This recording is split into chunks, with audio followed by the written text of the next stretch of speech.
స్వస్థత అన్న పదం ఎక్కడ మనం చూసినా రోగాలు తగ్గిపోవడం అనుకుంటే పొరపాటండి. స్వస్థత అన్న పదం చాలా దిక్కులను ఉపయోగించాడు. ఒకసారి చూద్దామా? 2వ దినవృత్తాంతాల గ్రంథం 7వ అధ్యాయం.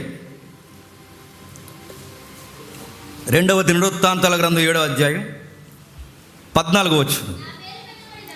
నా పేరు పెట్టబడింది, నా జనులు తమ్మును తాము తగ్గించుకొని ప్రార్థన చేసి నన్ను వెతికి తమ చెడు మార్గమును ఇడ్చిన ఎడల ఆకాశము నుండి నేను వారి ప్రార్థన విని వారి పాపములు క్షమించి వారి దేశమును స్వస్థపరచుదును. బాగా వినండి. దేశం అంటే ఇక్కడ టెక్స్ట్లో ఏంటి చెప్పండి. దేశం అంటే జి అప్పారావు గారు అన్నారు. ఆయన ఎవరు అనకండి, ఏవి అప్పారావు గారు కాదు, జి గురజాడ అప్పారావు గారు. ఆయన ఏమన్నాడంటే దేశం అంటే మట్టి కాదు, దేశం అంటే మనుషులని ఇక్కడ అన్నాడు. కానీ ఇక్కడ ఆయన సూత్రం వర్తించదు. ఇక్కడ దేశం అంటే దేశమే. దేశం అంటే భౌగోళికంగా మాట్లాడాలి. వాళ్ళ దేశానికి నేను స్వస్థత. నేను అడుగుతున్నా, భూమికి స్వస్థత, దేశానికి స్వస్థత అంటున్నాడు. భూమికి దేశానికి స్వస్థత ఏంటి? భూమికి ఏం రోగం వచ్చింది? ఇవాళ స్లోగా తిరుగుతుందండి. ఫీవర్ అనుకుంటాం. అంటే నిన్ను నన్ను ఎక్కడ జాయిన్ చేసేస్తారు చెప్పు? భూమి స్లోగా తిరిగిందంటే మనల్ని ఏమంటారు? దేశానికి స్వస్థత. దేశానికి ఏం రోగం వచ్చింది? దేశం అంటే ఇక్కడ మనుషులు కాదు. దేశం అంటే ఈ సందర్భంలో భూభాగమే. ఆ భూభాగాలు నేను స్వస్థపరుస్తాడు. భూమిని స్వస్థపరచడం ఏంటండి? స్థలాల్ని స్వస్థపరచడం ఏంటి? అంటే ఏదో రాస్తున్నాడు, ఏదో విషయాన్ని వ్యక్తీకరిస్తున్నాడు. అంటే భూమిని స్వస్థపరచ. మీరు తగ్గించుకుంటే మీ భూములు బాగు చేస్తాను, మీరు తగ్గించుకుంటే మీ భూములు బాగు చేస్తాను. నేను అడుగుతున్నాను, భూమిని బాగు చేయడం అంటే ఏంటి? నల్లమట్టి పోయి ఎర్రమట్టి అవుద్దా? ఎర్రమట్టి పోయి నల్లమట్టి అవుద్దా? చూసారు వచనాలు ఎలా ఉన్నాయి? వీటిని పోస్ట్ మార్టం చేయకపోతే ఎప్పటికీ అర్థం అవ్వదు. మనం కూడా స్వస్థతలు ఎడతాం. చర్చ్ మళ్ళీ చెప్తాను, చర్చ్ 2 monthsలో ఏ చర్చ్ అయినా 2 నెలల్లో అభివృద్ధి పొందిపోవాలి అంటే స్వస్థతలు ప్రకటించే పెరిగిపోద్దండి చర్చ్. చాలామంది సెలబ్రిటీ స్పీకర్లకి జనాలు రాకపోతే వాళ్ళు చేసేది ఏంటో తెలుసా? వాళ్ళు చేసేది ఒకటే, స్వస్థత ప్రార్థనలు జరుగుతున్నది. అంతేనండి, జనం వచ్చేస్తారు. స్వస్థత సభలు, స్వస్థత ప్రార్థనలు, స్వస్థత కూడికలు. స్వస్థత అన్న పదం వాడుతున్నారు ఈ మధ్య. మీరు గమనించారు లేదో? సత్యం చెప్పేవాళ్ళు కూడా జనం రావట్లేదని సత్యం మానేసి స్వస్థతల వైపు తిరుగుతున్నారు. నేను అబ్జర్వ్ చేస్తున్నాను వాళ్ళని. ఎందుకు ఇలా తయారవుతున్నారు? జనాలు త్వరగా స్వస్థత అన్న పదానికి అట్రాక్షన్ అవుతారు. ఇదిగో ఇలాంటి పదాలకి ముందే అర్థాలు తెలియకపోతే నిజమే. ఆయన పొందిన గాయాల వలన స్వస్థ అనగానే చాలామందిని మీరు గమనించారా? ఆ యేసుప్రభు వారిని వేసిన సిలువ దగ్గరికి పోయి, ఆకారం దగ్గరికి పోయి, అక్కడ కారుతున్న రక్తపు బిందులు ఎక్కడో కారుతున్నాయి అంట. వార్తలు వింటున్నారు మీరు? అక్కడ ఏదో రక్తం కారుతున్నట్టుందట. ఆ రక్తాన్ని ఇలా నుదుటికి పూసుకోవడం, గాయాలకు పూసుకోవడం, రకరకాల పిచ్చి పనులని చేస్తున్నారండి. మరియం బొమ్మ దగ్గర నుంచి ఏదో వస్తుందట, అది కూడా పిచ్చి పని చేస్తున్నారండి. అక్కడికి పోయి ఆ యేసు రక్తం, ఇదిగో ఇది యేసు రక్తం అనగానే అదేదో లిక్విడ్ అమ్ముతున్నారు. ఆ రక్తాన్ని తెచ్చుకుంటున్నారు. యేసు రక్తం, ఆయన పొందిన గాయాల్లోంచి వచ్చిన రక్తం విధానగానే ఎస్, ఆయన పొందిన గాయాల వలన స్వస్థ అని బైబిల్లో ఉంది. ఆ రక్తం మాకు అమ్మండి అంటే ఇలాంటి బాటిల్లో అమ్మేస్తున్నారు. ఎప్పుడో ఈటీవీ 2లో చూపించారు, రాజమండ్రి గోదావరి నీళ్ళు అమ్మేసి కూడా ఆయన రావులపాలెం దగ్గర. స్వస్థత అన్న దానికి అర్థం తెలియకపోతే కొన్ని విషయాలలో పొరపాటు జరిగిపోద్ది, ఇబ్బంది జరిగిపోద్ది. ఇక్కడ చెప్తున్నాడు, ఆయన పొందిన గాయముల వలన ఒక స్వస్థత కనబడుతుంది. నెక్స్ట్, దేశానికి చెప్పండి స్వస్థత అంటే 2 స్వస్థతలు కనబడుతున్నాయి. ఇంకా బ్రైట్గా అర్థం చేసుకోవడానికి ఓషియా గ్రంథం చూడండి. ఓషియా 6వ అధ్యాయం. ఏంటి అసలు స్వస్థత అంటే? ఓషియా గ్రంథం 6వ అధ్యాయం 1వ వచనం చూడండి. మనము యెహోవా యొద్దకు మరలుదము రండి, ఆయన మనల్ని చీల్చివేసెను, ఆయనే మనల్ని స్వస్థపరచును, ఆయన మనల్ని కొట్టెను, ఆయనే మనల్ని బాగు చేసెను. బాగా వినండి, ఆయన మనల్ని చీల్చివేసును, ఆయన మనల్ని స్వస్థపరచును, ఆయన మనల్ని చీల్చివేసును, ఆయన మనల్ని స్వస్థపరచును. నేను అడుగుతున్నాను, చీల్చేసి స్వస్థపరచడం ఏంటి?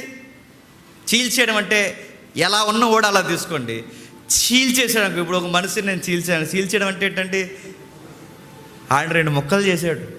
ఆయన 2 ముక్కలు చేసేసి మళ్ళీ ఆయన అతికించేయడమా? అదే దాని అర్థం. సీల్ చేసి స్వస్థపరచడం ఏంటి అంటే ముక్కలు నరికేసి మళ్ళీ ఆయన అతికించేయడమా? అంటే దాని అర్థం ఏంటంటే ఆయన మనల్ని చీల్చిన స్వస్థపరచనంటే మీరు ఎక్కడైతే ఈ పదాలు కనబడుతున్నాయో దాని మూలాలు మీరు ఎతకండి. ఇందాక దేశాన్ని స్వస్థపరచా అన్నాడు, ఇక్కడ కూడా దేశ ప్రజల కొరకు మాట్లాడుతున్నాడు. ఈ ప్రజలను చీల్చేశాను, స్వస్థపరుస్తా అంటున్నాడు. 7వ అధ్యాయం 1వ వచనంలో ఏమంటున్నాడు చూడండి, నేను ఇశ్రాయేలు వారికి స్వస్థత కలగ చేయదలంచగా. ఇశ్రాయేలుకి స్వస్థత, దేశానికి స్వస్థత, ప్రజలకు స్వస్థత. స్వస్థత స్వస్థత స్వస్థత అంటే ఏంటి? దేశానికి స్వస్థత అంటే దాని అర్థం ఏంటంటే మీరు తప్పులు చేసిన వ్యతిరేకంగా నాకు పాపాలు మీరు జరిగించినందున మీ పంటలు పండవు, మీ కడుపులు నిండవు, మీ వ్యాపారాలు మీకు కలిసి రావు, మీ గొడ్డు గోద మీకు మాట వినదు, మీ సంతాన ఉత్పత్తి క్రమం జరగదు, మీకు రోగాలమయం ఎక్కువైపోతుంది. అంటే మీ దేశం పంటలు మరలా పండాలి అంటే తప్పు అయిపోయింది ప్రభువా అని మీరు నా దగ్గరికి వస్తే, తప్పు చేశాం ప్రభువా అని మిమ్మల్ని మీరు తగ్గించుకుంటే, నా దగ్గరకు వచ్చి మీరు పాపాలు ఒప్పుకుంటే మీ భూభాగాలకి స్వస్థత ఇస్తాను. స్వస్థత ఇవ్వడం అంటే మళ్ళీ పంటలు చెప్పండి పండుతాయి. ఇప్పుడు చెప్పండి, భూమికి స్వస్థత అంటే ఏంటి? ఒకప్పుడు పండేది పండడం మానేసింది, ఒకప్పుడు చక్కగా నదులు పారడం మానేశాయి, ఒకప్పుడు భూభాగం సస్యశ్యామలంగా ఉండేది, ఇప్పుడు ఆ పచ్చదనం పోయింది. ఎందుకు ఇదంతా జరిగిందంటే పాపం చేయడం వల్ల ఇశ్రాయేలుకి దిగుబడి రావడం ఆగిపోయింది, పంటలు లేవు, వారి పశువులు ఈనడం లేదు, వారి పిండి పిసుకు తొట్టే వాళ్ళకి కలిసి రావడం లేదంటే దేశంలో ఎక్కడా ఆహార ఉత్పత్తి క్రమాలు జరగట్లేదు. ఇది జరగట్లేదంటే కారణం మీరు పాపం చేశారు. పాపం చేశామని మీరు ఒప్పుకొని వెనక్కి వస్తే మళ్ళీ మీ దేశానికి స్వస్థత వస్తుంది. దేశానికి స్వస్థత రావడం అంటే మళ్ళీ పంటలు పండడం, నెక్స్ట్ మళ్ళీ నదులు పారడం, నెక్స్ట్ ఎలా ఉన్న పచ్చదనం దేశానికి మరలా అలా రావడమే చెప్పండి స్వస్థత. దేశానికి స్వస్థపరచడం అంటే ఎలా ఉన్న స్థితిలోకి మళ్ళీ యథాస్థితిలోకి రావడమే చెప్పండి స్వస్థత. ఇప్పుడు నా చెయ్యి ఇరిగిపోయింది అనుకోండి అన్నీ నన్నే పోల్చుకుంటున్నా. చెయ్యి ఇరిగిపోయింది అనుకోండి, నా చేతికి నాకు వేస్తారు ఈ మెడికల్లో, మనకు ఆ కట్టేస్తారు. కట్టేసిన తర్వాత అది ఆ సిమెంట్ కట్టేసుకుని మనం తిరుగుతాం. కొన్ని రోజులు కట్టు తీసేస్తాం, మళ్ళీ చేయి వస్తుంది. నేను అడుగుతున్నాను, యథావిధిగా వస్తుందా?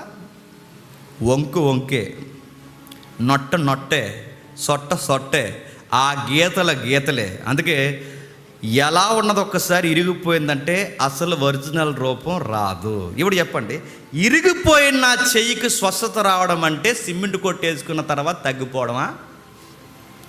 స్వస్థత రావడం అంటే ఎలా పూర్వం నా చెయ్యి ఉండేదో చెప్పండి మళ్ళీ అలా రావడమే స్వస్థత. పదాలు అర్థమవుతున్నాయి అనుకుంటున్నాను. అంటే దేశానికి స్వస్థత అంటే ముందు పండేది ఇప్పుడు పండడం మానేసింది, ఎందుకంటే పాపం జరిగించడం వలన. ఇప్పుడు మళ్ళీ పాపం మానేస్తారు, మళ్ళీ పొలం ఏమవుద్ది? పండుద్ది. అంటే ఇప్పుడు స్వస్థత అన్న పదం ఏంటంటే యథాస్థితికి రావడమే చెప్పండి స్వస్థత. యథాస్థితికి రావడం అంటే కోల్పోయిన స్థితిని మరలా పూర్వ వైభవానికి తీసుకురావడమే స్వస్థత. స్వస్థ అనగానే కొంచెం లేవడం, నడండి, నడుస్తున్నాను, ముందు మీద బాగుంది కదా, స్వస్థత అనలేదు బైబిల్లో. స్వస్థత అనగానే యథాస్థితికి రావాలి. ఒకప్పుడు నేను ఎలా ఉండేవాడినో అలాంటి స్థితిలోకి రావడమే. కొంచెం లేసింది, ఇది కాదు స్వస్థత. స్వస్థత అంటే ఒకప్పుడు ఎలా ఉండేదో మళ్ళీ అలాగే రావడం, యథాస్థితికి రావడం, అది స్వస్థత. స్వస్థత అంటే భూమికి స్వస్థత. పూర్వం పడినట్టు అంటే ఒక గెలని 2 మోసేవారని చదువుకున్నారుగా కానాను భూభాగాన్ని, మళ్ళీ అలా పండడం స్వస్థత. భూమి దిగుబడి రావడం స్వస్థత. ఇప్పుడు చెప్పండి, స్వస్థత అన్న పదానికి బైబిల్లో యథాస్థితికి రావడమే స్వస్థత. ఇప్పుడు పేతురు మీకు చెప్తున్న మాట మీకు అర్థం కావాలి.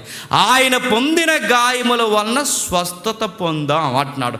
ఇప్పుడు ఆయన పొందిన గాయముల వలన స్వస్థత అంటే నీకు అర్థమైపోవాలి. అర్థాన్ని బట్టి యథాస్థితికి రావడం. ఇప్పుడు మళ్ళీ అడుగుతున్నాను, యథాస్థితికి రావడం అంటే ఇది కాదు మన స్థితి.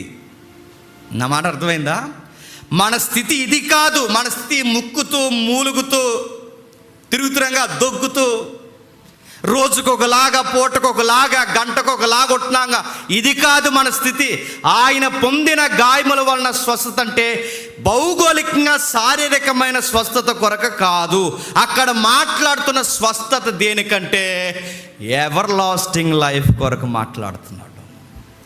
ఎప్పటికీ వాడబారిన జీవితం, ఎప్పటికీ తగ్గని జీవితం. ఒకప్పుడు ఆ లైఫ్ ఉండేది మనకి. ఎక్కడుండేది? ఏదేను తోటలో ఉండేది. ఎక్కడుండేది? ఆదాము వాళ్ళ దగ్గర ఉండేది. అంటే ఇప్పుడు ఈయన గాయాలు ఎందుకు పొందాడంటే, అరే అబ్బాయి మీ లైఫ్ ఇది కాదు, మీ లైఫ్ని మరలా నేను పూర్వస్థితికి తీసుకెళ్దాం అనుకుంటున్నాను. అంటే యథాస్థితికి తీసుకెళ్దాం అనుకుంటున్నాను. ఒకప్పుడు మీరు ఎలా ఉండేవారో ఆ స్థితికి నేను తీసుకెళ్ళాలని అనుకున్నాను గనకే ఆ స్థితికి మీరు వెళ్ళాలి అంటే మీ పాపాలకి చెప్పండి నివారణ జరగాలి. మీ పాపాలకి నివారణ జరగాలి అంటే నేను గాయాలు పలవ్వాలి. మీరు చేతులతో పాపాలు చేశారు కనుక చేతులకు గాయాలు అవ్వాలి. మీరు కాళ్ళతో పాపం చేశారు కనుక నా కాళ్ళకు గాయాలు అవ్వాలి. మీ తలంపులతో పాపం చేశారు కనుక నా తలకు ముళ్ళ కిరీటం పెట్టాలి. మీ పడకల మీద మీరు పాపాన్ని జరిగించారు కనుక పక్కలో బల్లెంపోటు దిగాలి. శరీరంతో పాపాన్ని జరిగించాం కనుక నడినెత్తిని మొదలుకొని అరికాల వరకు ఆయన పూర్తిగా నాలాగా గొట్టబడాలి. ఎందుకు ప్రభు అంటే ఇది రుణము చెల్లించడం. ఈ రుణం చెల్లిస్తే ఏమవుద్ది? ఇప్పుడు ఈ స్థితిలో ఉండిపోయిన మనల్ని యథాస్థితికి తీసుకెళ్ళిపోవడమే రెస్టోరేషన్ అంటారు దాన్ని.